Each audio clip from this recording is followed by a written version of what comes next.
Tres nombres, tres pilares del crimen ruso moderno. Semyon Mogilevich, especialista en lavado de dinero y corrupción internacional. Su poder no estaba en las balas, sino en los bancos y en la política. El FBI lo catalogó como el criminal más peligroso del mundo. Viktor Bout, traficante de armas a gran escala, suministró fusiles, aviones y municiones a guerras en África, Medio Oriente y América Latina. Lo conocieron como el mercader de la muerte. Alexander Solonik, sicario de la mafia rusa, eficaz, violento y temido incluso por sus propios jefes, capaz de asesinar con precisión militar, el John Wick de la mafia rusa. No son leyendas, son hechos. Así operaron algunos de los criminales más peligrosos salidos de Rusia.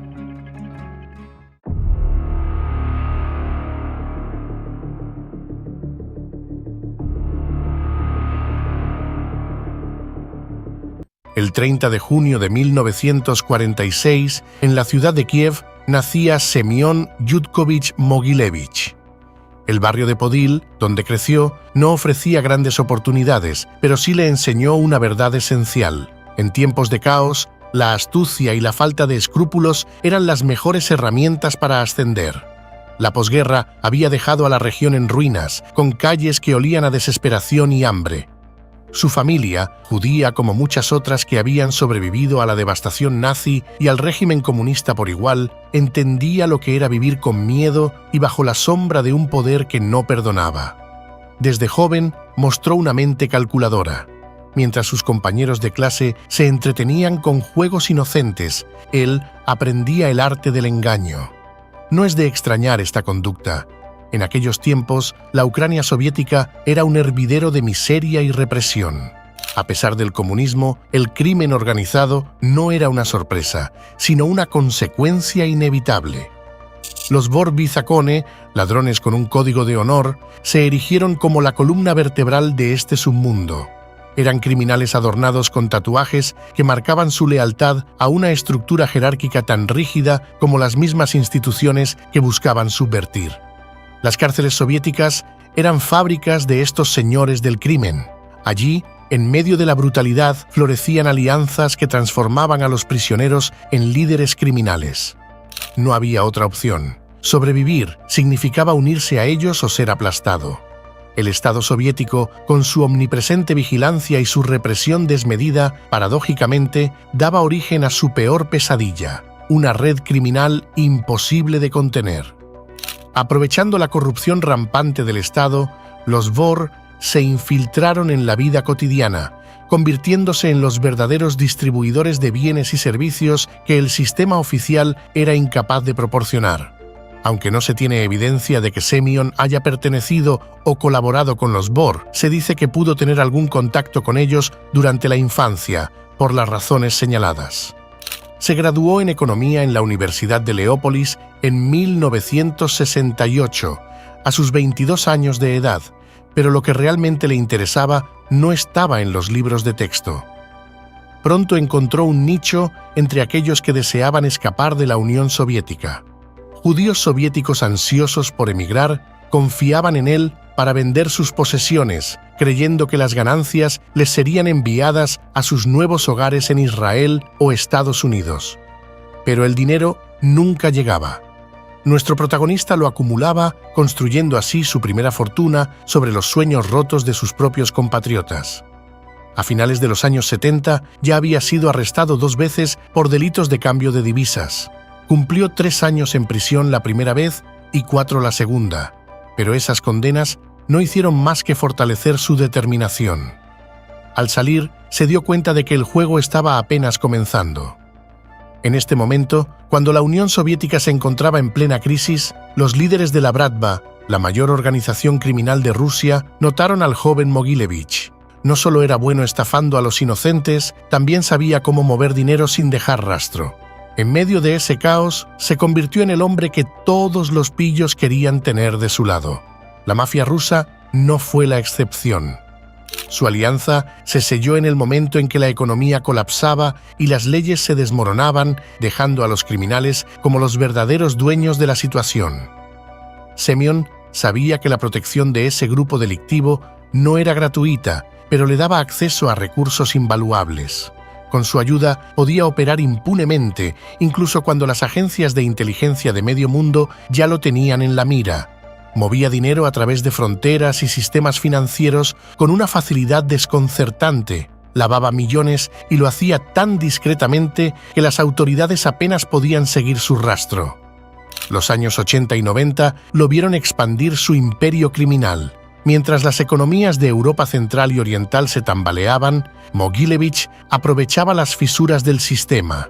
En esta jugada maestra utilizó petróleo para calefacción, que apenas pagaba impuestos, pero lo vendía como combustible para automóviles grabado con altos impuestos. Las pérdidas fiscales fueron monumentales. La magnitud de este escándalo, que estalló entre 1990 y 1991, alcanzó proporciones titánicas. Se estima que hasta un tercio del combustible vendido en esos años en países como la República Checa, Hungría, Polonia y Eslovaquia pasaba por sus manos en una operación de fraude fiscal de proporciones épicas. En la República Checa, los contribuyentes perdieron alrededor de 100.000 millones de coronas checas, lo que hoy equivaldría a unos 5.000 millones de dólares. Los asesinatos y atentados contra periodistas que investigaban el escándalo eran comunes. Nadie estaba a salvo si se interponía en su camino.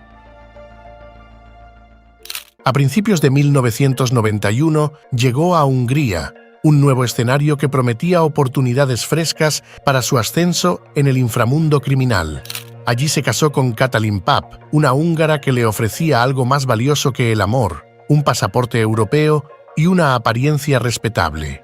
Con ese matrimonio logró lo que tantos otros criminales soñaban: acceso a la sociedad europea sin levantar sospechas. Mientras criaba a sus 3 hijos con Katalin, su imperio crecía. Tener varias ciudadanías, ucraniana, rusa, israelí y ahora húngara, era solo otro recurso en su arsenal, una herramienta más en el juego sucio de la supervivencia. En una villa fortificada en las afueras de Budapest, dirigía sus negocios con la precisión fría de un relojero, comprando una fábrica de armamento local que producía cañones antiaéreos. Desde su nueva vida en Budapest, Mogilevich tejió su red con precisión quirúrgica. Nadie en la alta sociedad se imaginaba que detrás de esa fachada estaba uno de los hombres más poderosos del crimen organizado. Con la disolución definitiva de la Unión Soviética en 1991, el caos se desató en cada rincón de las antiguas repúblicas. Las instituciones que mantenían un orden represivo pero funcional se desmoronaron de la noche a la mañana. En medio de ese vacío, algo creció con fuerza: la mafia rusa, que había sido obligada a vivir en las sombras durante décadas de comunismo y emergió como una hidra sin freno. Las calles se volvieron campos de batalla. Pandillas rivales, hambrientas de poder, se disputaban el control de los nuevos y fragmentados territorios. Los asesinatos se multiplicaron. Entre 1986 y 2001, las tasas de homicidios se dispararon en más de 250%. La ley ya no tenía el control. Ahora lo tenían los Vor y los nuevos ricos surgidos del saqueo de las antiguas empresas estatales. Semyon Mogilevich fue un gran maestro en esa transición. Mientras otros se mataban por las sobras, él establecía los cimientos de un imperio invisible.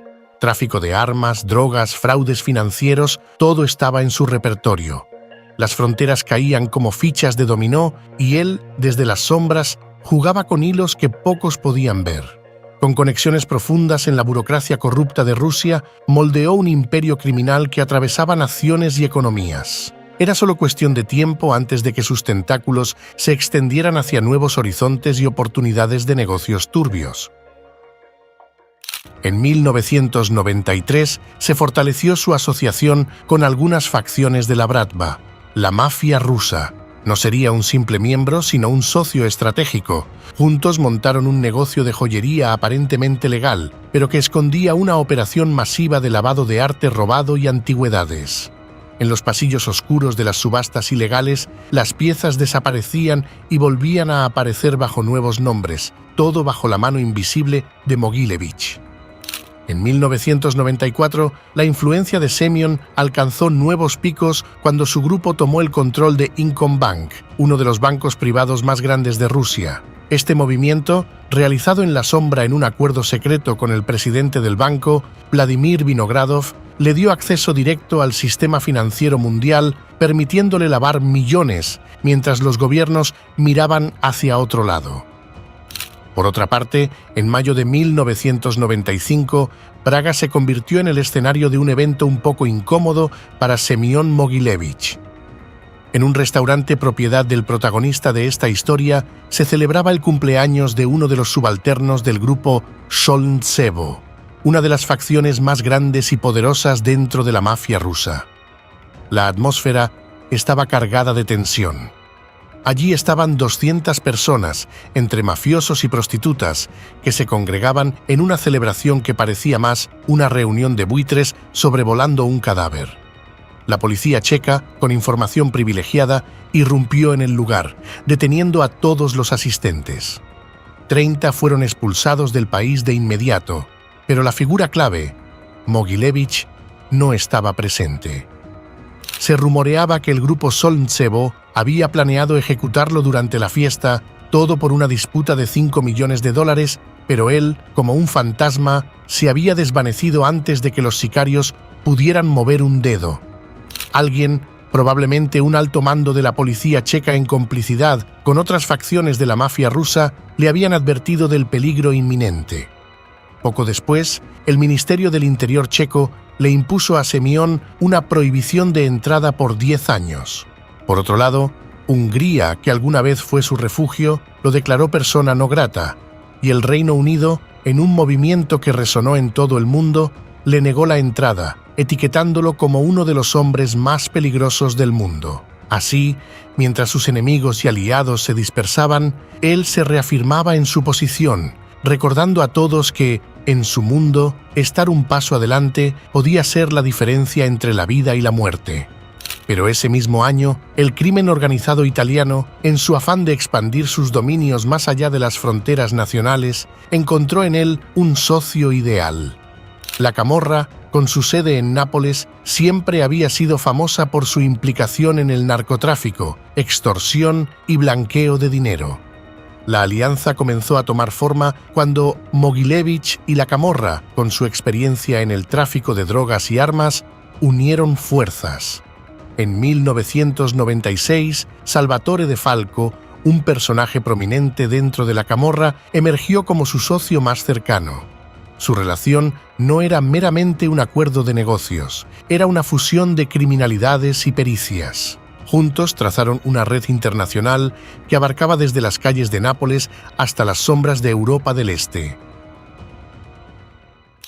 A finales de 1997, el mundo financiero de Toronto aún no entendía que detrás de las brillantes cifras de IBM Magnex International se escondía la oscura mano de la mafia rusa.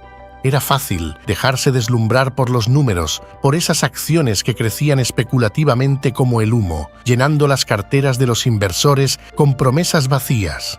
Lo que no podían ni imaginar era que todo aquel teatro era un fraude milimétricamente orquestado por Semyon y sus asociados. Mientras los ejecutivos de la empresa sonreían en las fotos y celebraban las ganancias, la verdad se descomponía lentamente bajo la superficie. Mogilevich, desde las sombras, manejaba los hilos, inflando artificialmente el valor de la empresa y lavando dinero con la elegancia de un ilusionista. Todo parecía funcionar, al menos en apariencia. Durante ese año, las acciones de la empresa seguían subiendo y los inversores, con los ojos llenos de codicia, seguían comprándolas. Nadie se cuestionaba el origen de aquel repentino éxito. Los rumores sobre la mafia rusa eran ignorados con la misma facilidad con la que se desechan las advertencias de un viejo loco en la calle. Sin embargo, las agencias de seguridad no estaban del todo ciegas. El FBI ya tenía a IBM en su radar y las investigaciones comenzaron a estrechar el círculo.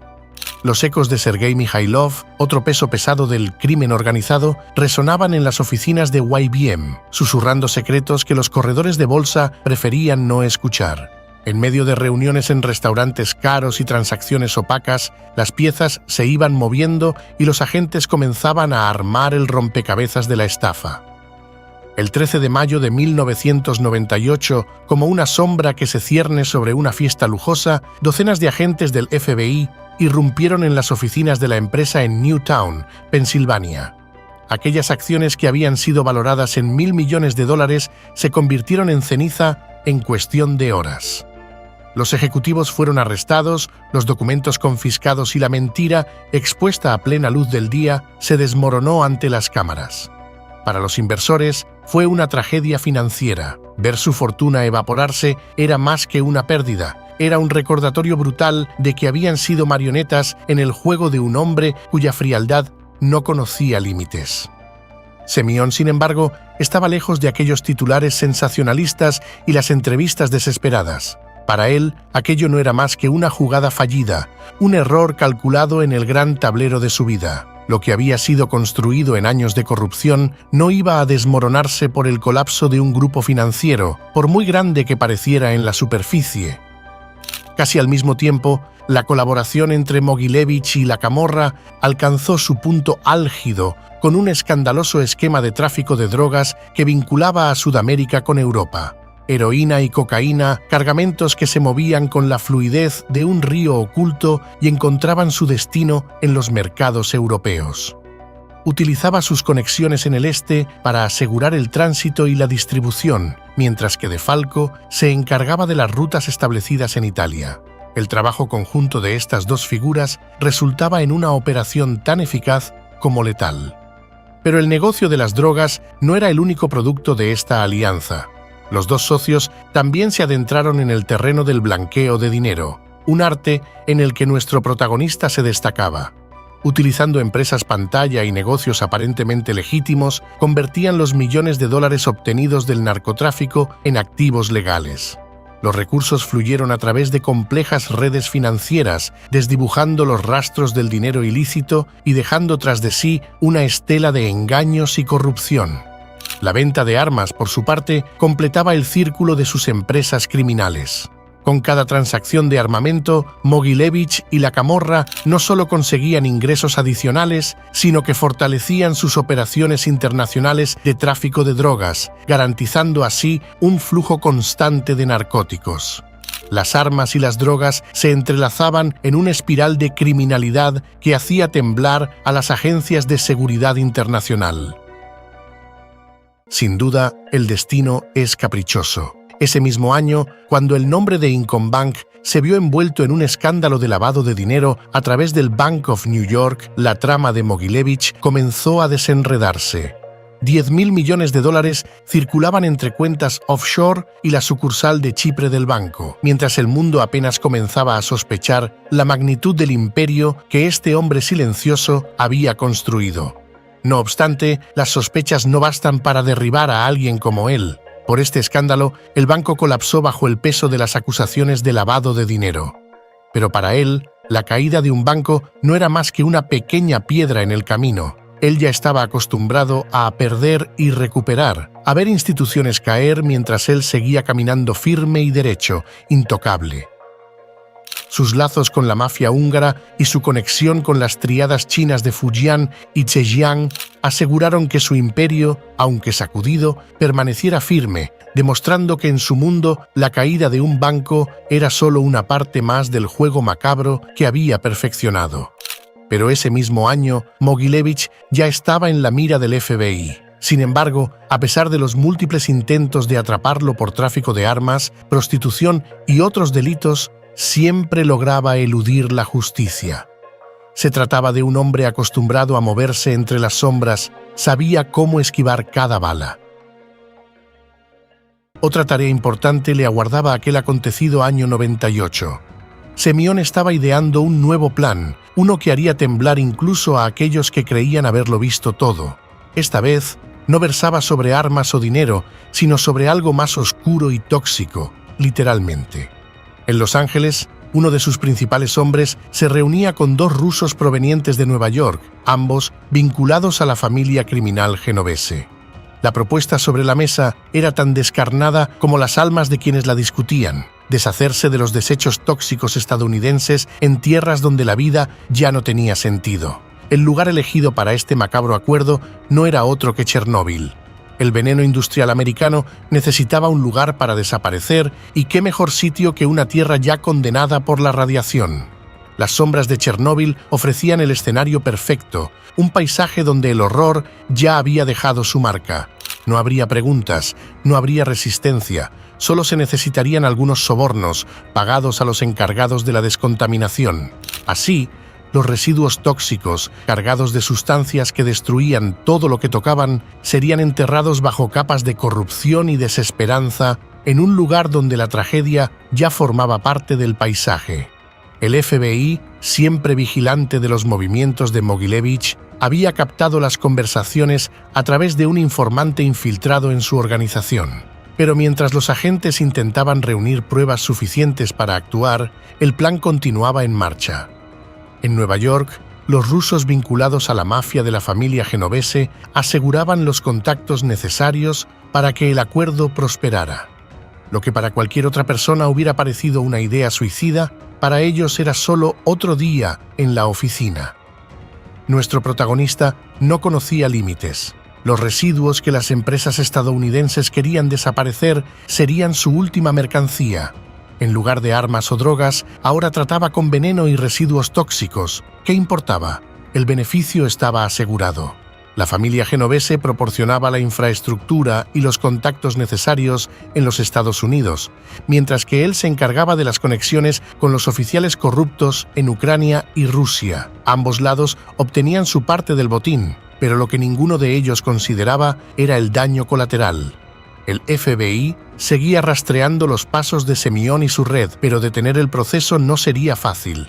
Mientras se organizaban redadas y se preparaban expedientes, la maquinaria del crimen seguía en marcha.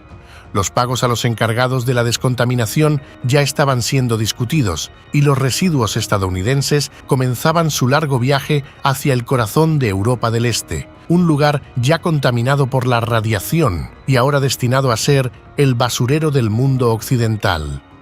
Para la mafia, sin embargo, aquello no era más que una oportunidad más para enriquecerse. Mientras los rusos de Nueva York y los hombres de Mogilevich cerraban sus tratos, nadie parecía detenerse a considerar lo que aquello significaba para las generaciones futuras.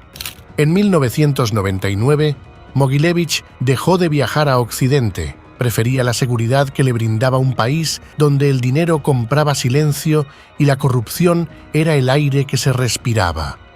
En realidad, ya no necesitaba estar viajando de ese lado del mundo. Su red de influencias y poder estaba tan arraigada que podía operar desde la comodidad de su exilio en Moscú. Allí, protegido por un sistema que toleraba su existencia, siguió moviendo los hilos de su imperio criminal sin temor a represalias. El antiguo jefe de la seguridad ucraniana mencionó en el 2000 que Mogilevich mantiene una buena relación con Putin. Ambos han estado en contacto desde que Putin estaba todavía en Leningrado. Era un mundo donde el dinero y el poder eran intercambiables, y donde el gas y la energía se convirtieron en las nuevas armas geopolíticas. No importaban las persecuciones ni las acusaciones, él seguía siendo intocable, un fantasma del que todos sabían su nombre, pero que nadie se atrevía a nombrar demasiado alto. Finalmente, en 2003, fue colocado en la lista de los más buscados por su participación en un fraude masivo relacionado con la compañía canadiense IBM Magnex International. Después de años de frustración por no poder atraparlo con cargos de tráfico de armas y prostitución, el FBI vio en este fraude masivo su mejor oportunidad para atraparlo. Pero la justicia, lenta y torpe, seguía sin ponerle los ganchos. Para ese entonces ya era considerado el mafioso ruso más poderoso del mundo. Cabe precisar que sus operaciones a menudo han incluido medidas de ejecución violentas, aunque nunca se le han atribuido asesinatos específicos. También ha sido descrito como un hombre que empleaba a agentes entrenados, incluidos veteranos de la guerra de Afganistán, que eran conocidos por su brutalidad. Los informes sugieren que su organización ha estado involucrada en graves actos de violencia, incluidas torturas y asesinatos, para mantener el control y eliminar a los rivales. Del mismo modo, se dice que su grupo delictivo incluía a individuos como Vyacheslav Ivankov y otros delincuentes conocidos por sus métodos particularmente violentos. En una entrevista de 2006, un exfuncionario de la administración del presidente Bill Clinton, John Weiner, lo describió como uno de los criminales organizados más serios que jamás haya conocido. También expresó su confianza en que Mogilevich era responsable de asesinatos por encargo. Por otra parte, Alexander Litvinenko, un antiguo agente que había desertado al Reino Unido, grabó una cinta en la que afirmaba que Putin mantenía una buena relación con él. Menos de un año después, Litvinenko fue envenenado con polonio, un acto que muchos consideran una clara advertencia de hasta dónde llegaría Putin para proteger sus secretos. Litvinenko había tocado una fibra demasiado sensible y en ese juego de sombras, aquellos que hablaban demasiado no sobrevivían mucho tiempo. Para el 24 de enero del 2008, la policía rusa lo arrestó en Moscú por evasión fiscal, un cargo casi ridículo en comparación con los crímenes que realmente había cometido. Fue liberado el 24 de julio del año siguiente bajo fianza y las autoridades rusas, en un giro predecible, declararon que los cargos no eran particularmente graves. Mientras tanto, en Occidente, los organismos internacionales de justicia observaban impotentes. Cómo el hombre que había burlado la seguridad de medio planeta caminaba impune por las calles de Moscú. A su lado, figuras sombrías como Iván Fursin seguían tejiendo la red de poder y corrupción que Mogilevich había perfeccionado, recordando que, en su mundo, la gravedad de un crimen no se mide por la ley, sino por el dinero que genera. Allí, rodeado de su fortuna y de aliados corruptos, continuaba operando con la misma frialdad con la que había escapado de la ley durante décadas. Ni las alianzas con la camorra italiana, ni los múltiples asesinatos que se le atribuían, ni siquiera el lavado de miles de millones de dólares lograron que un solo gobierno lo encarcelara de manera definitiva. En 2022, el FBI reactivó la búsqueda, esta vez con la ayuda del Departamento de Estado de Estados Unidos, ofreciendo una recompensa de hasta $5 millones por información que condujera a su arresto. Pero el hombre que había sobrevivido a la caída de varios imperios y había manipulado sistemas enteros de toda índole, seguía en su trono, impávido. Para ese entonces ya no se trataba solo de capturar a un criminal. Su nombre se había convertido en un símbolo, la prueba viviente de que, en un mundo de corrupción y poder, algunos siempre encuentran la forma de ganar sin importar la cantidad de veces que se les intente derribar. En 2023, la mafia internacional recibió un duro golpe, 30 años en la oscuridad. 30 años jugando al gato y al ratón con la ley, con los ojos del mundo puestos sobre él. Matteo Messina Denaro, así terminó su carrera, no con la grandeza que el mito prometía, sino con el sonido metálico de una puerta cerrándose sobre él.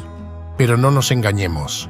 La captura de un hombre no necesariamente es el fin de una estructura. Los tentáculos de la mafia siciliana siguen retorciéndose bajo la superficie, invisibles para los ojos comunes. El narcotráfico sigue fluyendo por las venas del mundo, los cuerpos siguen siendo mercancía y el dinero sucio se limpia como si nada. Denaro era solo una cabeza de la hidra. Cortarla no hizo más que dar paso a otras que ya estaban listas para crecer. Con su detención, la justicia se jacta de una victoria simbólica, como si las redes de crimen organizado no hubieran aprendido hace décadas a operar en las sombras. Para los que saben mirar, el arresto de Denaro es solo eso, un arresto más. Otros mafiosos, más astutos o más afortunados, continúan sentados en sus tronos invisibles desde las costas italianas hasta los callejones de Asia. Un ejemplo claro de ello es el mafioso ucraniano. Moscú continúa siendo su refugio. Allí, lejos de las garras de la justicia occidental, Mogilevich seguía siendo el hombre que nunca estaba en el lugar equivocado ni en el momento equivocado. Mientras tanto, Semión Mogilevich ha llegado a los 78 años de edad sin que el tiempo ni la ley parezcan haberle dejado cicatrices. Ha acumulado décadas de crimen a sus espaldas mientras el FBI lo persigue por fraude y lavado de dinero, entre otras lindezas. Pero él con su mirada penetrante y siempre fría, continúa viviendo plácidamente en Moscú bajo la mirada protectora de un sistema que, hasta el momento, lo ha dejado en paz.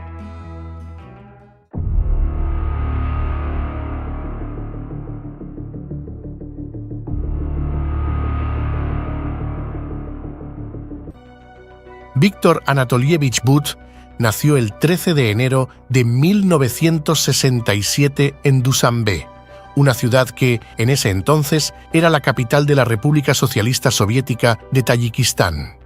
Nació en una familia modesta. Su madre era contable, su padre mecánico de automóviles.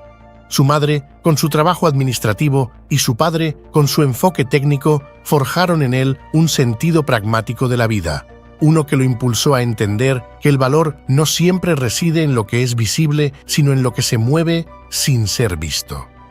En un entorno dominado por la política comunista y las tensiones sociales de la región, el joven Víctor creció con una visión del mundo que nunca se limitó a los confines de la potencia que habitaba.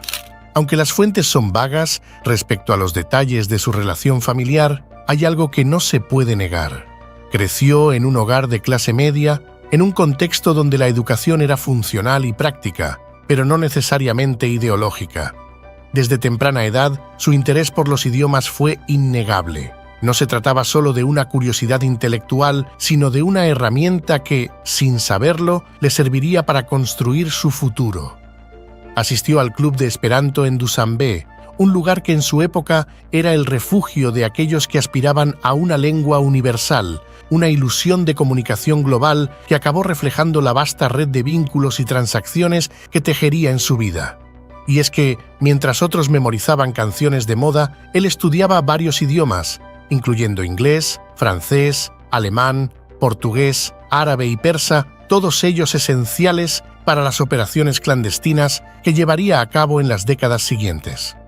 Pero la ambición de But no se detuvo ahí. Tras un fallido intento de ingresar a la más prestigiosa Universidad de Relaciones Internacionales, fue llamado al servicio militar, una decisión que marcaría el inicio de su relación íntima con el caos de la guerra.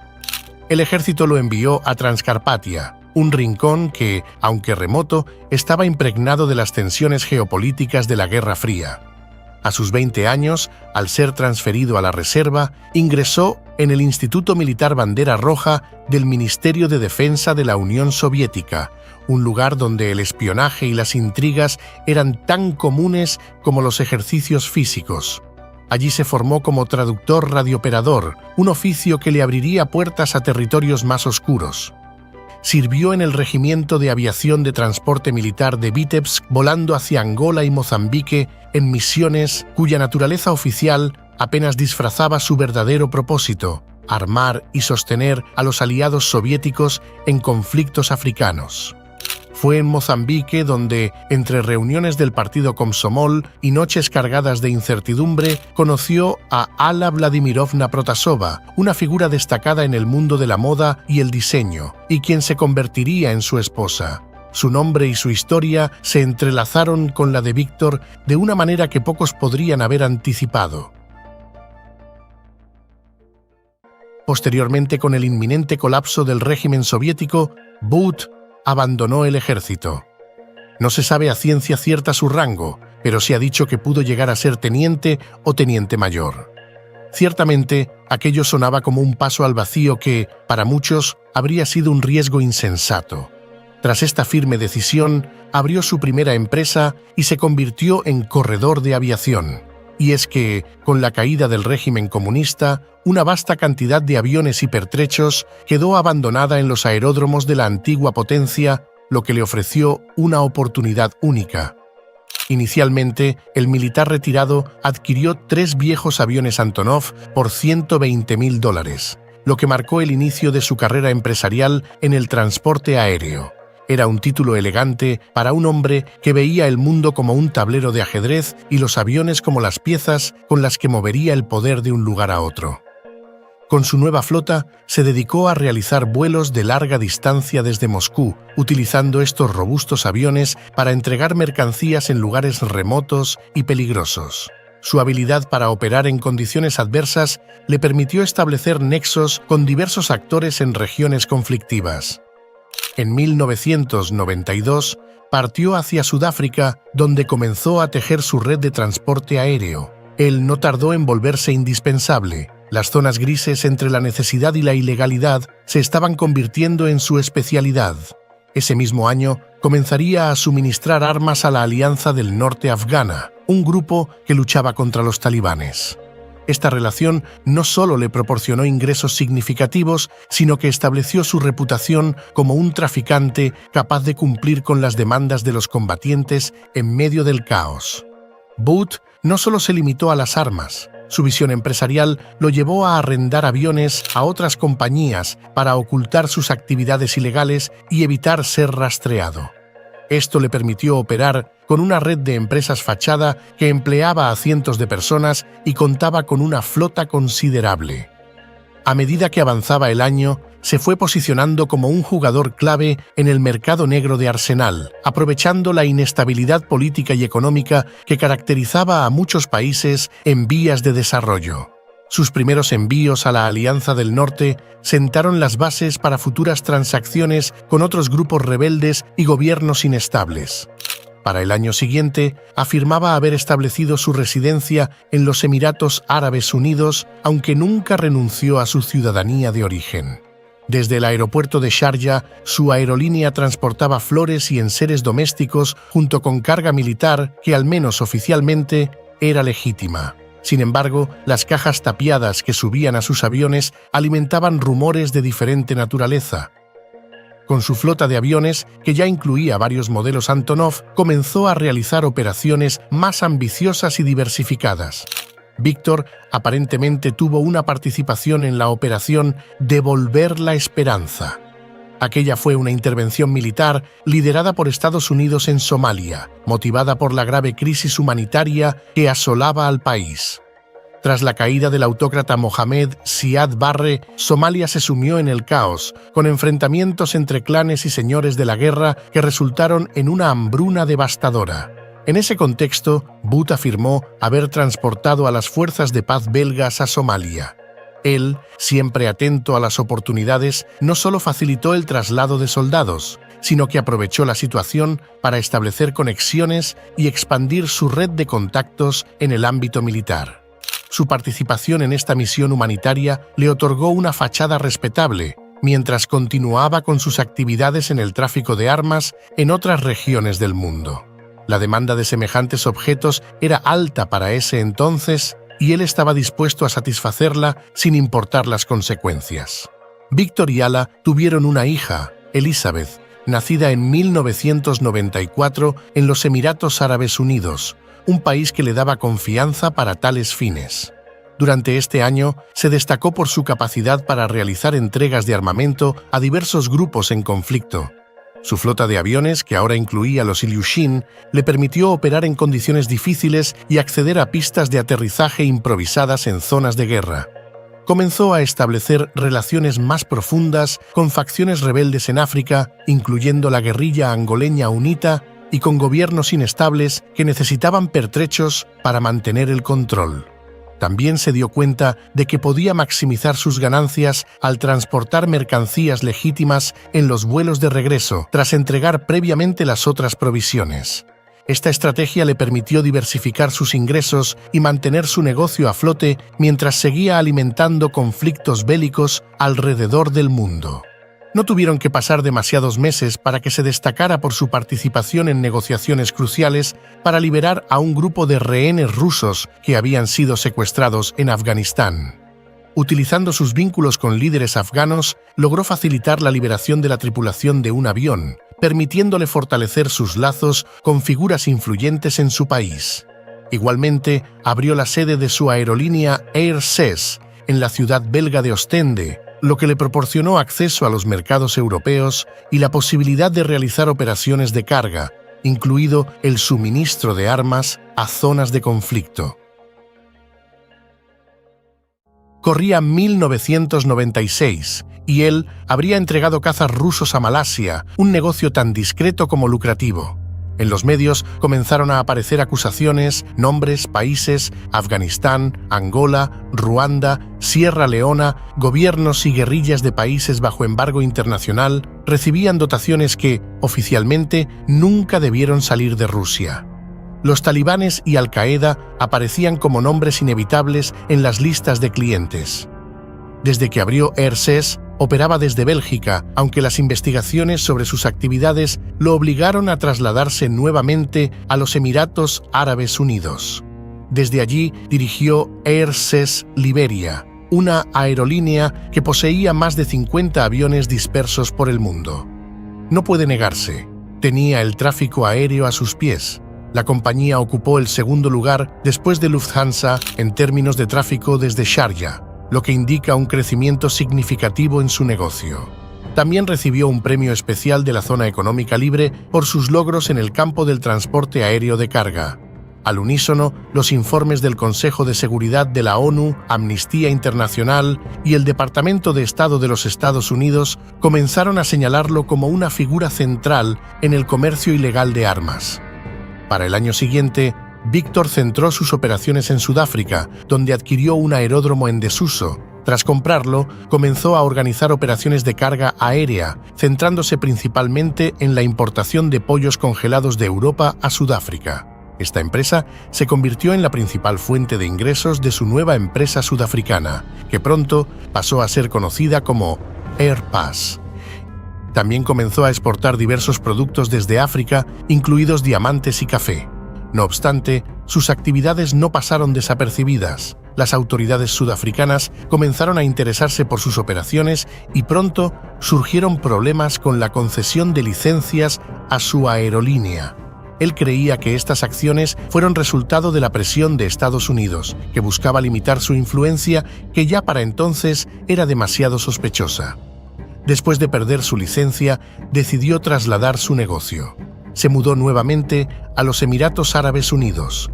Mientras todo esto ocurría, se produjeron continuos envíos de armas a diversas regiones en conflicto. Según diversas fuentes, sus aviones volaban con pertrechos destinados a países como Angola y Togo. En particular, entre julio de 1997 y octubre del año siguiente, sus aviones realizaron 37 vuelos desde la ciudad búlgara de Burgas a Togo. Ciertamente, algo realizaba en aquellas latitudes. Del mismo modo, el gobierno de los Estados Unidos amplió sus investigaciones sobre las actividades de Boot. No habría señales en ese momento, pero los frutos se verían en un futuro no muy distante. Para este punto, sus puentes aéreos cubrían regiones como África Central y Occidental, donde operaban grupos rebeldes que necesitaban armas. Su participación en el negocio se hacía más evidente con el paso del tiempo. A medida que el nuevo milenio avanzaba, la presión sobre él aumentaba de manera insostenible. En un informe del Consejo de Seguridad de la ONU fue mencionado en el contexto de los envíos ilegales a los países de la antigua Yugoslavia, lo que indicaba su capacidad para eludir las sanciones internacionales. Según se dice, por aquellos días había trabajado extensamente con varios proveedores de armas de Europa del Este, incluidos Moldavia y Ucrania. Gracias a esos vínculos, Víctor estableció una cadena de suministro que le permitió obtener mercancías ilegítimas a precios bajos para luego revenderlos con un gran margen de beneficio. En particular, utilizó diamantes como medio de pago, lo que permitió ocultar el verdadero origen de los flujos financieros. En 2001, la creciente ola de sospechas sobre sus actividades ilícitas y la insistencia de las autoridades foráneas lo forzaron a abandonar los Emiratos Árabes Unidos. No pasó mucho para que Bélgica se convirtiera en el primer país en acusarlo formalmente de contrabando de diamantes y lavado de dinero por un valor de $300 millones, hechos ocurridos en los 7 años anteriores. Estas acusaciones se convirtieron en la base de la búsqueda internacional de Boot, quien, como la guindilla de este pastel, pronto se convirtió en objeto de atención de la Interpol. Con un cerco legal más estrecho y luego de casi 2 años de un sinfín de movimientos evasivos, decidió mudarse a Rusia, su país natal, donde intentó pasar desapercibido. Su vida en Moscú fue una mezcla de inquietud y evasión. continuó manteniendo vínculos con varios grupos y países a pesar de las sanciones y la creciente atención de las fuerzas del orden. Utilizó sus antiguos contactos para obtener información sobre oportunidades comerciales y trató de establecer nuevos canales de suministro. Sin embargo, sus acciones se volvieron cada vez más arriesgadas, al darse cuenta de que cada nueva operación podría conducir a su arresto. Mientras tanto, la ONU, respondiendo a la presión de las autoridades belgas, impuso una prohibición internacional de movimientos sobre él, un acto que paralizó su capacidad de operar como antes. Pero el cinismo del sistema no conoce fronteras, sea de un lado o del otro, todos se cobijan con la misma sábana. En algún punto del 2003, empresas bajo su control supuestamente suministraron equipos al ejército estadounidense en Irak. Ese mismo año, documentos encontrados en la sede de la inteligencia libia en Trípoli revelaron contactos entre Butt y funcionarios libios, confirmando que su influencia no se limitaba a un solo rincón del mundo. En entrevistas posteriores, él mismo admitió haber transportado esas mercancías bélicas a zonas de conflicto como Angola, Ruanda y Afganistán, siempre bajo la premisa de que trabajaba para gobiernos legítimos. La paradoja para él era evidente. Mientras las sanciones de la ONU intentaban bloquear el flujo de armas, sus aviones cruzaban cielos cargados de humo y promesas de devastación.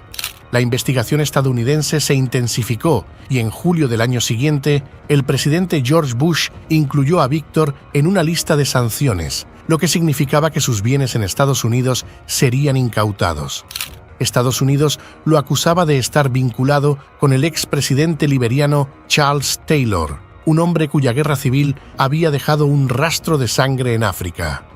En respuesta, Butt negó rotundamente las acusaciones de haber suministrado pertrechos a Taylor, aunque el vínculo con el exmandatario y su régimen no dejó de manchar su nombre.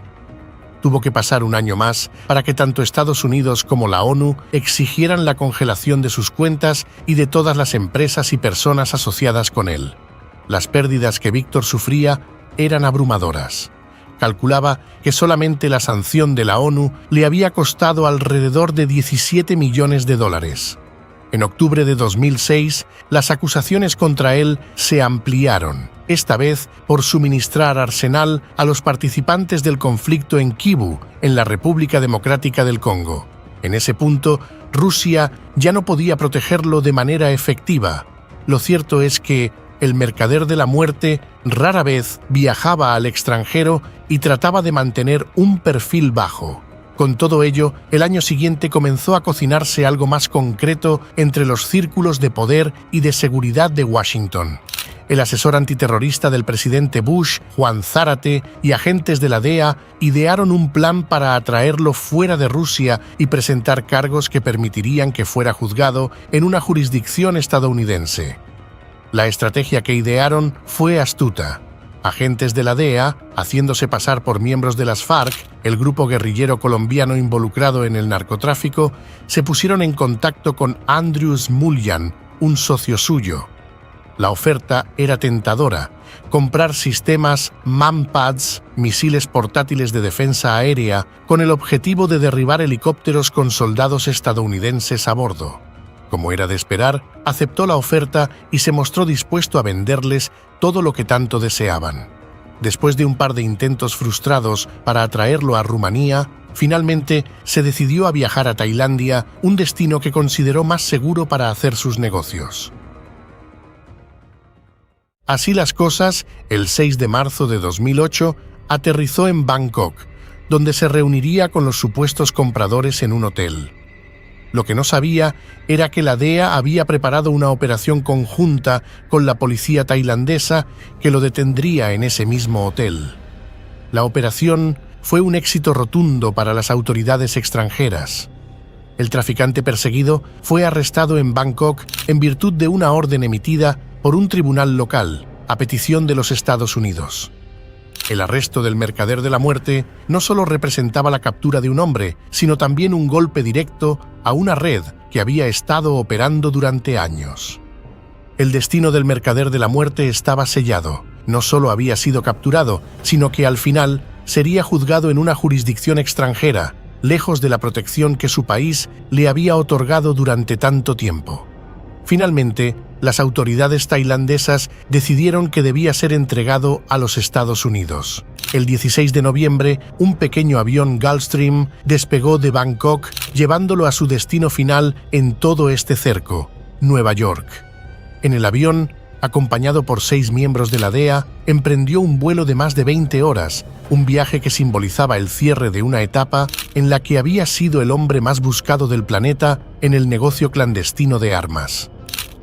El juicio comenzó el 11 de octubre del 2011, uno de los procesos más controvertidos de la época. La jueza de distrito presidió un juicio que, desde su inicio, parecía más una batalla legal que una simple cuestión de justicia. Y es que enfrentaba 4 cargos graves: conspiración para asesinar a ciudadanos estadounidenses, conspiración criminal para asesinar a personas en cargos públicos, conspiración para comprar y vender sistemas portátiles de defensa aérea y conspiración criminal para ayudar a una organización extranjera designada como terrorista. Un menú de acusaciones que, por su misma naturaleza, envolvía al mercader de la muerte en una maraña de intriga mundial. En un giro curioso, un grupo de diputados de la Duma estatal rusa envió una carta a la jueza, donde argumentaban que, en los círculos empresariales, el acusado era considerado una persona honorable, respetable y moralmente íntegra. La carta, llena de una absurda contradicción con las acusaciones en su contra, parecía hacer eco de un sentimiento de protección que había cosechado en su país natal. Intento vano, porque el 2 de noviembre el jurado se reunió y tras deliberaciones emitió su veredicto. Victor Bout fue condenado por unanimidad por los 4 cargos. El 5 de abril, la jueza de Nueva York dictó la sentencia final: 25 años de prisión para él. El peso de esa sentencia cayó sobre el traficante con la misma contundencia que un golpe de martillo sobre una tabla rota. Sin miramientos, fue trasladado a la prisión de seguridad general de Brooklyn, a un bloque donde se encontraban los presos con problemas de salud mental y tendencias suicidas. En ese espacio de aislamiento y desesperación, Bout experimentó la crudeza de la justicia estadounidense. La embajada rusa, con el gobierno de su país tras ella, condenó el veredicto, calificando el caso de infundado, parcial y políticamente ordenado, pero esa condena no fue suficiente para liberar a su compatriota. Su nombre se añadía a la lista de prisioneros famosos que habían pasado por ese centro de detención, junto a figuras como Bernard Madoff o Anna Chapman y otros personajes del submundo del crimen. Según su esposa, Víctor pasó unos 15 meses en total aislamiento, encerrado en una celda sin ventanas. La luz artificial nunca se apagaba y el aire fresco estaba prohibido.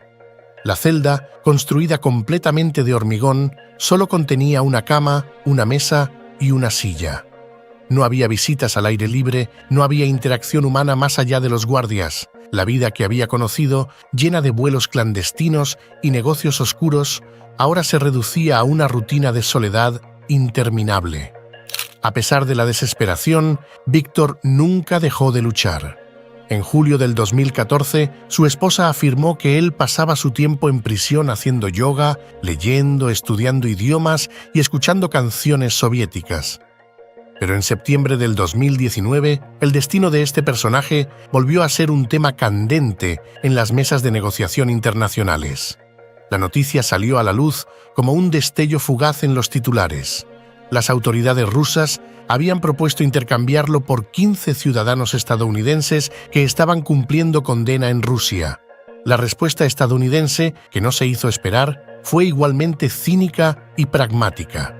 Rechazaron la propuesta con una indiferencia notable, explicando que los prisioneros que el Estado euroasiático ofrecía no eran de mucho interés para ellos.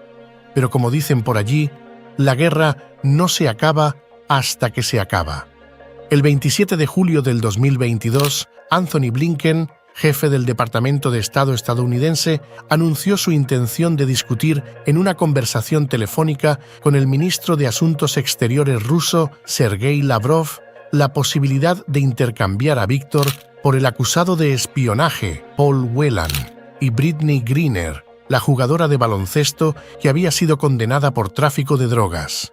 Una vez más, el intercambio parecía más una jugada de ajedrez que un intento genuino de buscar justicia o una resolución en el conflicto.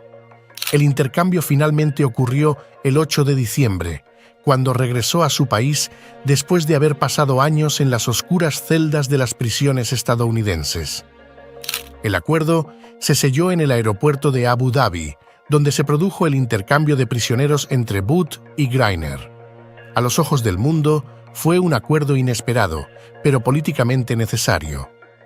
Según algunos informes, ambos detenidos fueron indultados antes de ser intercambiados, lo que significaba que ya no tendrían que cumplir sus condenas en sus respectivos países. No obstante, lo que realmente marcó la diferencia fue que, en ese acuerdo, finalmente no se incluyó a Paul Whelan, lo que dejó más preguntas que respuestas. El regreso triunfal del recién liberado se dio con una parafernalia de celebraciones. Las autoridades rusas, la prensa y la televisión lo recibieron como a un héroe. En su narrativa, aquel sujeto no era un traficante de material bélico, sino un mártir de la lucha contra el imperialismo. Mientras tanto, en Estados Unidos, el regreso del excarcelado fue percibido con desdén. Para muchos, era simplemente una pieza más en el tablero de ajedrez geopolítico, un hombre que, aunque valioso para Rusia, no representaba más que una amenaza para los intereses estadounidenses. Los informes de los servicios de inteligencia de Estados Unidos nunca dejaron de sugerir que los suministros de defensas que Víctor había facilitado a través de su red de contactos extranjeros servían directamente a los intereses del Kremlin. El intercambio de prisioneros fue, en última instancia, una muestra del cinismo político de ambos lados. Un acto que, aunque presentado como un gesto de humanidad, no dejaba de ser una maniobra diplomática en la que los individuos quedaban reducidos a fichas de cambio, intercambiables según los intereses del momento. Al día siguiente de su liberación, Víctor se sentó para una entrevista con María Butina para la cadena estatal rusa. Ante las cámaras, despojado de las cadenas que lo habían mantenido durante tanto tiempo en una celda estadounidense, comenzó a hablar con la calma de quien ya no tiene nada que perder. En esa conversación dejó claro que no creía que su destino fuera significativo para la política doméstica. Al día siguiente, 10 de diciembre, el mercader de la muerte sorprendió aún más a todos al pronunciarse a favor de la invasión rusa de Ucrania.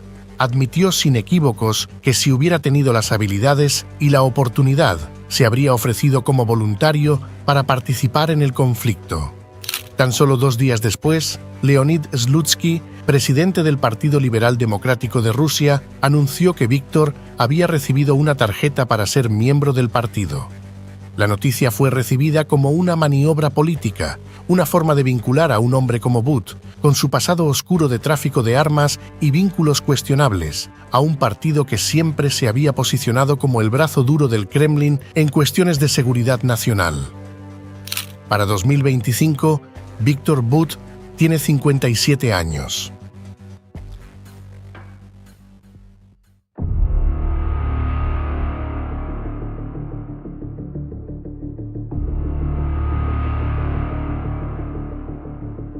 Alexander Viktorovich Solonik llegó al mundo un 16 de octubre de 1960 en la ciudad de Kurgán, una urbe que no era exactamente el centro del universo. Ni siquiera figuraba mucho dentro de la Unión Soviética. Mientras sus padres lidiaban con la cotidianidad, Alexander se interesaba por las artes marciales y las armas, un hobby que podría haber sido visto como una forma de escape o simplemente una manera de prepararse para lo inevitable, la vida criminal. Su infancia transcurrió entre los bloques grises del vecindario donde también creció Andrei Kolegov, quien años después se convertiría en una de las figuras clave de la organización criminal de Kurgán.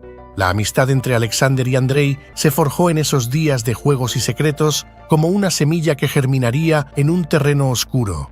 Estudió en la escuela número 13 de Kurgán, donde se dedicó una época a la lucha libre. Posteriormente, asistió a la Escuela de Construcción de Kurgán, pero fue expulsado en el 3er año debido a su conducta inapropiada, específicamente por jugar a las cartas. Poco se sabe sobre cómo culminó sus estudios. pero cuando los terminó y llegó el momento de servir a la patria, no dudó en alistarse. La maquinaria estatal lo atrapó en su engranaje, enviándolo al ejército soviético.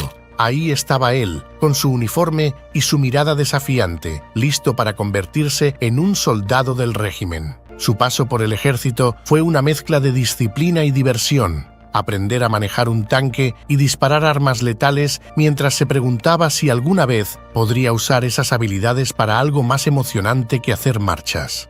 Alguna vez llegó a confesar: disparé mucho en el ejército, serví como instructor en él y allí aprendí a manejar armas. Siempre he disparado bien en el campo de tiro. Sin embargo, el servicio militar no duró para siempre.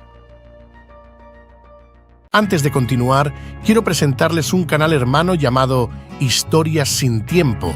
Historias sin Tiempo es un canal hermano donde, además de encontrar algunos capítulos especiales sobre gángsters, también tendrás emocionantes videos sobre los temidos forajidos del salvaje oeste. Personajes como Jesse James y Billy the Kid ya se encuentran disponibles.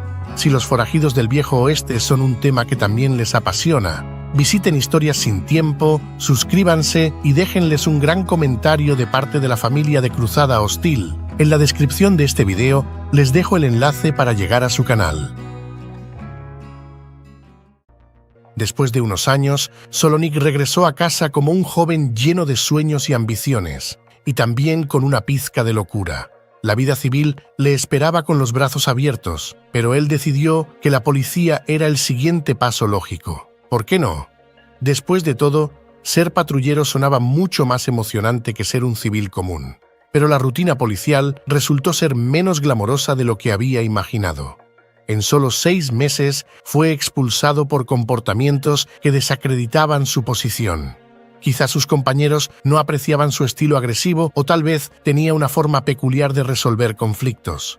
En pocas palabras, este eufemismo burocrático escondía una verdad más cruda. Aquel no era hombre para seguir reglas ajenas. En cualquier caso, Alexander se encontró nuevamente en Kurgán, donde sus sueños de grandeza comenzaron a tomar forma en lugares tenebrosos y cadavéricos. Literalmente, el destino le tenía preparado un giro inesperado. Se convirtió en sepulturero. Sí, un enterrador. Mientras otros jóvenes soñaban con carreras brillantes, él cavaba tumbas y escuchaba historias sobre criminales locales que pronto lo atraerían al mundo del crimen organizado. Él no era ajeno a la violencia. Había sido parte del sistema militar, pero ahora estaba a punto de convertirse en una leyenda urbana. Allí se encontró con algunas personas importantes: Oleg Nelyubin, Pavel Selenin y Vitaly Ignatov, quienes compartían con él la tierra fría y los sepulcros.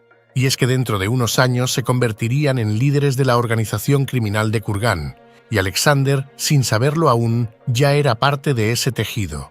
Mientras tanto, sus matrimonios fueron tan exitosos como su carrera policial, breves y tumultuosos. En un intento por domesticar su vida, Alexander se casó y tuvo una hija, pero la estabilidad familiar no era su destino. El matrimonio se desmoronó, como si no pudiera coexistir con su esencia errante.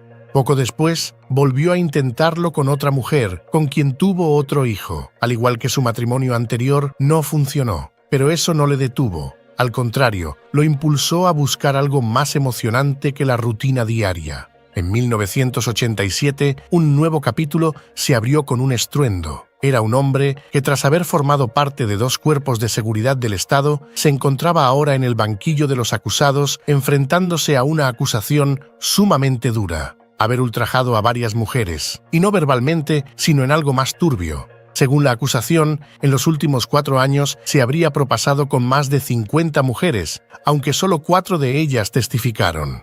Elena Komiakova, Tatiana Kaneeva, Elena Borisova y Vera Baklanova fueron las valientes. La tercera de ellas habría quedado embarazada de él y perdería al bebé en el 6º mes de gestación. Durante el juicio, su colega Andrei Kolegov se presentó como testigo para defenderlo. Inocente, gritaba Kolegov desde las gradas, mientras Solonik sonreía con esa confianza que solo tienen los que saben que la vida es un juego de cartas, y él juraba tener un as bajo la manga. Sin embargo, la justicia no le sonrió. Fue declarado culpable y sentenciado a 8 años en prisión. 8 años que prometían ser una montaña rusa de adrenalina y violencia.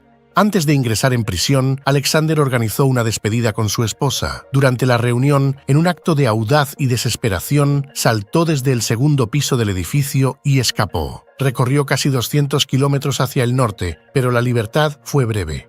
Meses después, lo capturaron en un salón de belleza, donde se había eliminado un lunar del labio superior para evitar ser reconocido. Lo llevaron con el gélido abrazo de las rejas, donde su historia estaba lejos de terminar. Aunque claro, permanecer tras las rejas no fue fácil para Alexander. Desde el primer día, los demás prisioneros lo miraban como si fuera un trozo de carne fresca en una jaula de leones hambrientos. Su pasado como policía lo convirtió en un blanco fácil. La noticia, como un cuchillo afilado, cortó el aire y puso precio a su cabeza. Velando por su seguridad, lo mandaron a confinamiento solitario. Pero eso no duró mucho. La vida en prisión es como una película de acción mala. Siempre hay peleas, traiciones y giros inesperados.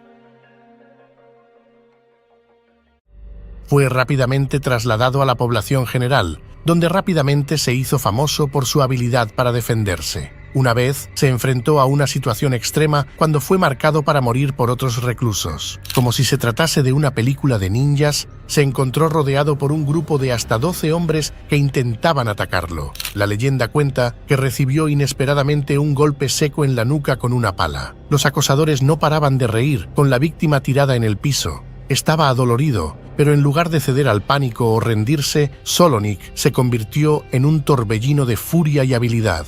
De alguna manera, se las arregló para derribar a uno de los tipos con un golpe de judo, robarle la pala y luego usarla para ir venciendo uno a uno, sin ayuda de nadie. Inclusive, se dice que su agilidad y fuerza física le permitieron desarmar a uno de los hombres, logrando apuntar el arma contra su portador original. Como era de esperarse, ante semejante demostración de fuerza, mantuvo a raya a sus oponentes, y lo que prometía ser un final atroz, finalmente le valió el respeto y la admiración dentro del penal.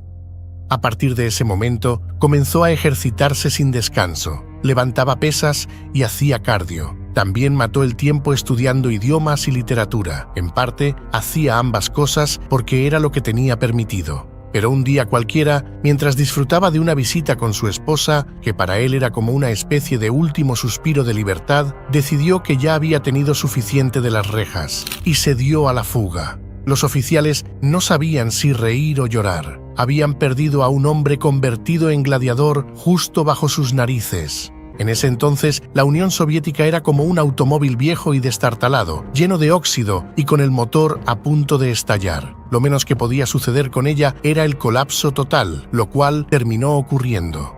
Los últimos años del comunismo y su abrupto trance hacia una economía de mercado lograron un vasto mercado negro y un aumento significativo del crimen, lo que a su vez llevó a la proliferación de sicarios. Este orden de cosas no era extraño. Como consecuencia del evidente desorden, diferentes grupos mafiosos comenzaron a competir ferozmente por el control de los negocios ilícitos, lo que a su vez llevó a violentos enfrentamientos, incluyendo tiroteos y asesinatos.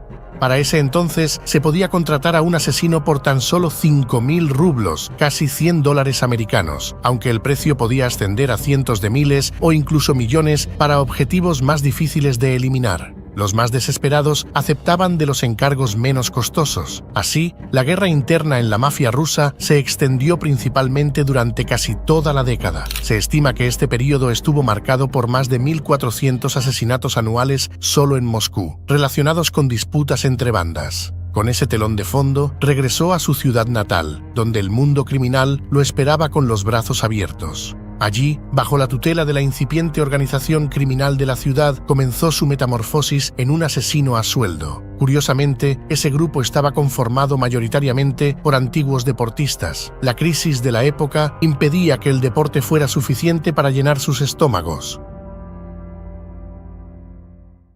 Su primer encargo fue tan crudo como simbólico: asesinar al líder de una organización rival. El trabajo, ejecutado a mediados de 1990 en la ciudad de Tyumen, fue el primero de una serie que lo consagraría como uno de los sicarios más temidos de Rusia. El nombre de la víctima, Nikolai Prekaina. Fue un acto decisivo que le permitió establecerse como un matón respetado dentro del submundo del crimen ruso. Eventualmente, la ambición lo llevó a Moscú, la vasta capital donde la ley y el caos bailaban apretados. Allí, con la Unión Soviética ya disuelta y la guerra criminal escalando, Solonik recibió otro encargo de alto nivel, ahora bajo las órdenes del grupo criminal Orkskaya, socio del grupo de su ciudad natal. Era un día cualquiera en Moscú. Para ser precisos, un 27 de marzo del 92, cuando Víktor Nikiforovs, uno de los grandes jefes de la mafia eslava, decidió que era un buen momento para cenar. Ignorando las advertencias de sus amigos sobre el peligro que acechaba en cada esquina, se acomodó en un restaurante elegante, donde los platos eran tan caros como las balas que pronto lo encontrarían. La mafia rival había decidido que su tiempo en esta tierra había terminado y los sicarios, con más ambición que sentido común, estaban listos para hacer su jugada.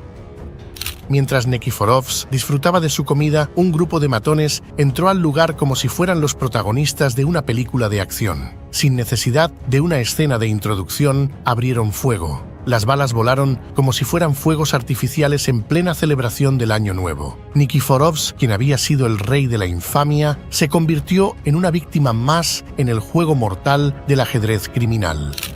Por los días intermedios del año siguiente, Valery Lutkasy, un pez gordo del crimen organizado, se encontraba en su bar favorito, ajeno a que su nombre estaba en la lista negra de una facción rival. En un entorno donde la lealtad era tan escasa, Lutkasy había acumulado poder y notoriedad, convirtiéndose en un blanco fácil para aquellos que querían expandir su territorio delincuencial. Mientras disfrutaba de una copa, un grupo de sicarios irrumpió en el bar como si fueran los protagonistas de una película de acción de bajo presupuesto. Sin preámbulos, igual que en la vez anterior, abrieron fuego. Los disparos resonaron como una sinfonía macabra. Lutkasy no tuvo oportunidad ni para pensar en una última palabra. En cuestión de segundos, su vida se esfumó entre balas y desastre. Los matones, nuevamente, habían derrochado eficiencia. La razón de semejante encargo era la guerra territorial que asolaba las calles moscovitas. El control del crimen organizado era un juego mortal y ellos estaban dispuestos a ganar a cualquier costo. La muerte de Lutkasy no fue solo un ajuste de cuentas, fue un mensaje claro. Aquí estamos y no vamos a permitir que nadie nos opaque.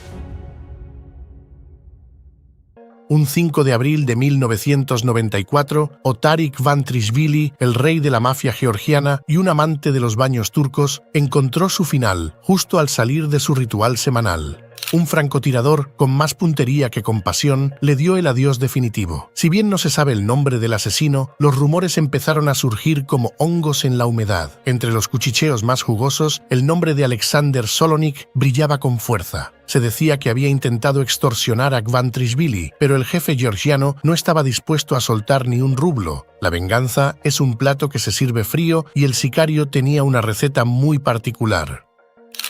Por otra parte, el 12 de diciembre del mismo año era un día cualquiera en Moscú, pero para Vladislav Viner, el rey de la mafia, sería el último. Mientras disfrutaba de una comida prenavideña en un restaurante, un hombre con un pasado militar convertido en asesino a sueldo se acercó. Admitámoslo, Alexander no era conocido por sus modales. Con la empatía de una piedra y la delicadeza de un serrucho, él cumplió su contrato. Viner cayó como un árbol talado. Las balas volaron y los cubiertos cayeron. La escena era digna de una película de acción. Sangre, gritos y el caos apoderándose de las esquinas. Pero esto no era Hollywood, era la cruda realidad del submundo ruso, donde las traiciones eran tan comunes como las copas de vodka.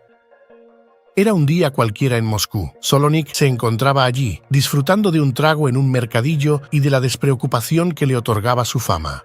Nadie podría imaginar que ese mismo día la suerte de los policías que intentaban imponer orden en la caótica ciudad iba a dar un giro inesperado. Con su Glock 17 escondida bajo el abrigo, podía decirse que él era una bomba de tiempo esperando a estallar. Los agentes, confiados y desprevenidos, se acercaron a él sin realizar una revisión adecuada. Un error fatal.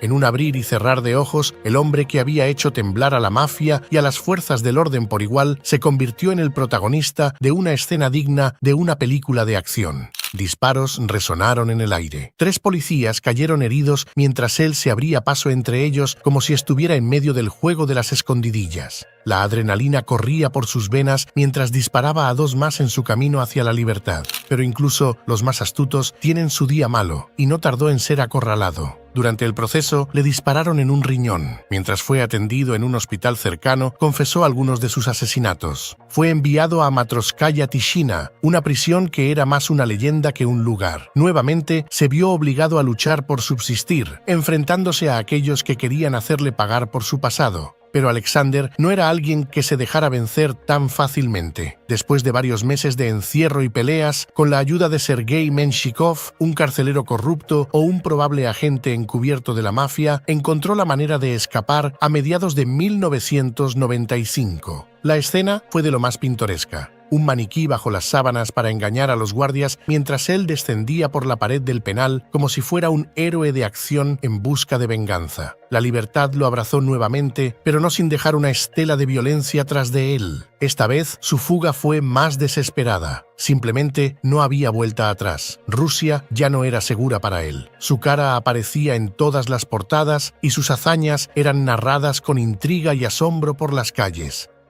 Ante ese panorama, decidió buscar refugio más allá de las fronteras rusas. Ahora se trataba de un fantasma con un pasaporte falso, obtenido del consulado griego en Moscú. Así es, Solonik llegó a Grecia. Y no lo hizo como un simple turista en busca de conocer el Acrópolis de Atenas o de disfrutar del sol y del mar. En realidad, estableció su propio imperio criminal con alrededor de 50 hombres bajo su mando.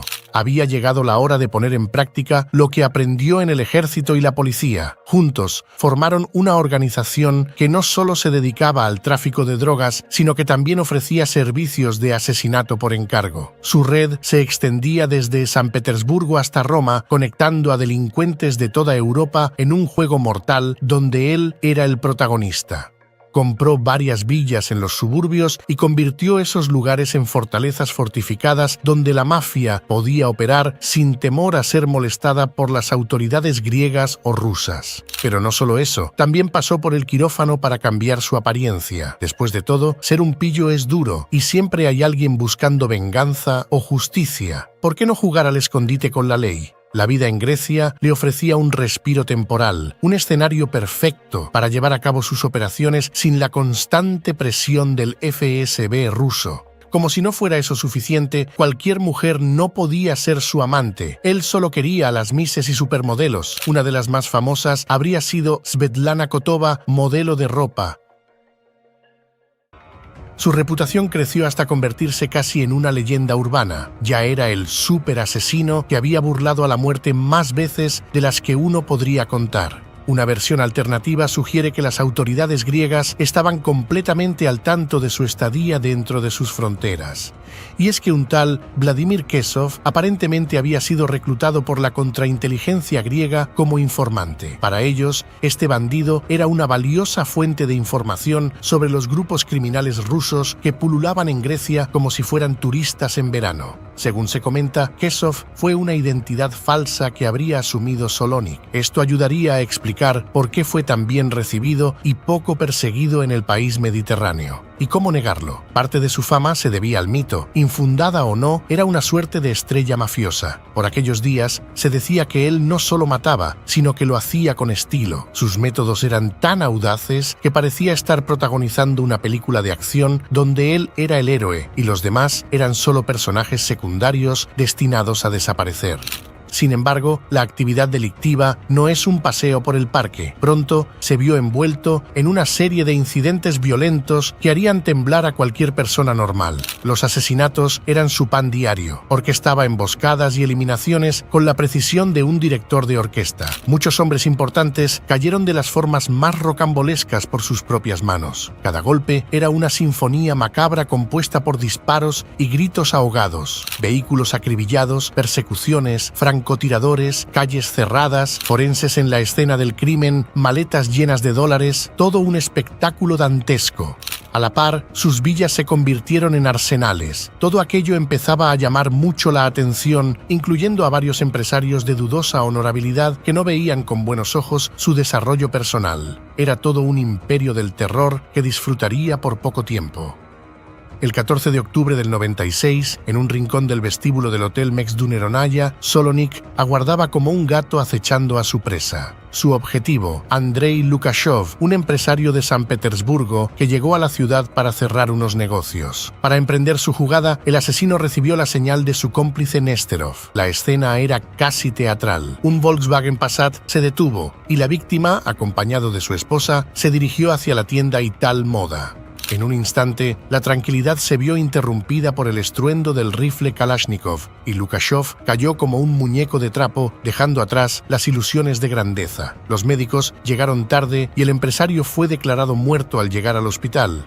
El delincuente no lo sabía entonces, pero ese sería su último trabajo conocido, y es que, entre febrero y marzo del año siguiente, los periódicos griegos llenaron sus titulares con un descubrimiento macabro. A 25 kilómetros de Atenas, las autoridades encontraron el cuerpo de un hombre sin documentos de identidad. Parecía llevar varios días muerto. El cadáver, rígido y mudo, inicialmente fue un acertijo difícil de descifrar, pero las investigaciones con huellas dactilares confirmaron lo inevitable. Era él, ese infame sicario ruso cuya lista de enemigos superaba cualquier recuento conocido. Pues sí, el 31 de enero de 1997, semanas antes del hallazgo, Alexander Solonik, el hombre cuya leyenda había sembrado miedo desde Rusia hasta Grecia, encontró su fin en la intimidad de su propia villa a los 36 años de edad. La muerte llegó disfrazada de confianza en las manos de un viejo conocido, Alexander Pustovalov, alias Sasha el Soldado, un matón a sueldo de los Orekhovskaya, quien lo estranguló hasta extinguir el último aliento de su vida.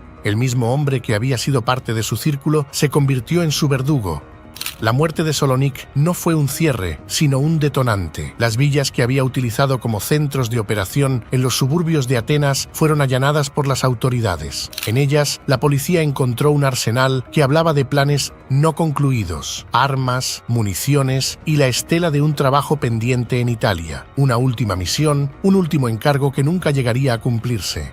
El cuerpo fue enterrado en el tercer cementerio de Atenas. Su madre, aún viva, quería que su hijo fuera enterrado en su natal Kurgán, pero nunca recibió una respuesta a su petición. Durante 3 años nadie se ocupó de su tumba, así que en marzo del 2000, siguiendo las leyes griegas, se eliminó su lugar de entierro. Los empleados del cementerio desenterraron sus restos y los trasladaron a un hoyo, donde fueron disueltos en ácido clorhídrico. Desde entonces, en el lugar donde estaba su tumba, solo quedó una lápida con un apellido diferente.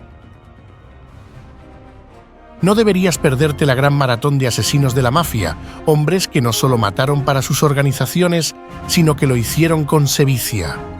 Esta maratón la tienes justo ahora en pantalla. Dale clic e inicia una nueva aventura de historias de la mafia.